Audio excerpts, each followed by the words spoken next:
स्वामी विवेकानंद का ब्रह्मचर्य पालन एक प्रेरणादायक घटना है जो उनके अद्भुत आत्मसंयम और मानसिक शक्ति का प्रमाण है। स्वामी विवेकानंद ने अपने जीवन में ब्रह्मचर्य का पालन किया और इसे एक आदर्श जीवन का हिस्सा माना। उनका मानना था कि ब्रह्मचर्य केवल शारीरिक संयम नहीं है, बल्कि विचारों, इंद्रियों और इच्छाओं पर नियंत्रण का अभ्यास भी है। स्वामी विवेकानंद का जन्म 12 जनवरी 1863 को कोलकाता में हुआ था। बचपन से ही वे अत्यंत तेजस्वी, साहसी और जिज्ञासु थे। उनकी आध्यात्मिक यात्रा में ब्रह्मचर्य का विशेष स्थान था।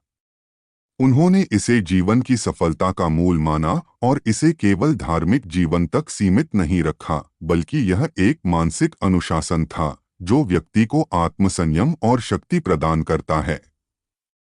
उनका कहना था, ब्रह्मचर्य के बिना कोई भी महान कार्य नहीं कर सकता। एक घटना जो उनके ब्रह्मचर्य पालन को दर्शाती है वह तब की है जब वे शिकागो में विश्व धर्म महासभा में भाषण देने गए थे। वहां उनके प्रभावशाली व्यक्तित्व और ज्ञान ने सभी को मोहित कर दिया। एक दिन जब वे एक पुस्तकालय में अध्ययन कर रहे थे, एक विदेशी महिला ने उनसे विवाह प्रस्ताव रखा। उसने कहा कि वह विवेकानंद के जैसे तेजस्वी और ऊर्जावान संतान चाहती है और इसलिए उनसे विवाह करना चाहती है। स्वामी जी ने शांतिपूर्ण ढंग से जवाब दिया, मैं सन्यासी हूं और मेरा जीवन ब्रह्मचर्य को समर्पित है। लेकिन अगर आप मेरी संतान जैसी महान संतान चाहती हैं, तो आप मुझे अपना गुरु मान लें और ब्रह्मचर्य का पालन करें। यह घटना स्वामी विवेकानंद के ब्रह्मचर्य पालन के प्रति उनकी दृढ़ निष्ठा को दर्शाती है। उन्होंने जीवन भर कभी किसी इच्छा या लालसा के सामने अपने सिद्धांतों से समझौता नहीं किया। उनका मानना था कि मनुष्य की सबसे बड़ी शक्ति उसकी इच्छा शक्ति होती है और इसे नियंत्रित करने के लिए ब्रह्मचर्य का पालन आवश्यक है।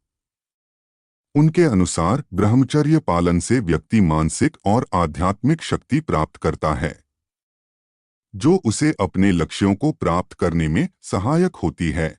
स्वामी विवेकानंद ने ब्रह्मचर्य का पालन केवल व्यक्तिगत विकास के लिए नहीं किया, बल्कि समाज के लिए भी इसका महत्व समझाया।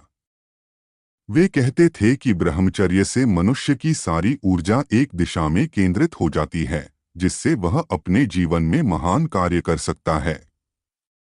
उनकी शिक्षाएं आज भी युवाओं के लिए प्रेरणा का स्रोत हैं, क्योंकि वे बताते हैं कि आत्मसंयम और अनुशासन से कोई भी मनुष्य अपने जीवन में कुछ भी प्राप्त कर सकता है। उनके जीवन की अनेक घटनाएं इस बात की पुष्टि करती हैं कि वे ब्रह्मचर्य के पालन में कितने दृढ़ थे। यह उनके आत्मसंयम, मानसिक शक्ति और अटूट निष्ठा का उदाहरण है। उनके इस आदर्श ने उन्हें महानतम भारतीय संतों में से एक बना दिया, जिनकी शिक्षाएं और जीवन आज भी लोगों के जीवन को प्रेरित करती हैं। इस प्रकार स्वामी विवेकानंद के ब्रह्मचर्य पालन की कहानी उनके दृढ़ संकल्प, आत्मसंयम और उच्च आदर्शों की गाथा है, जो हमें यह सिखाती है कि आत्मनियंत्रण और अनुशासन से व्यक्ति महान ऊंचाइयों तक पहुंच सकता है।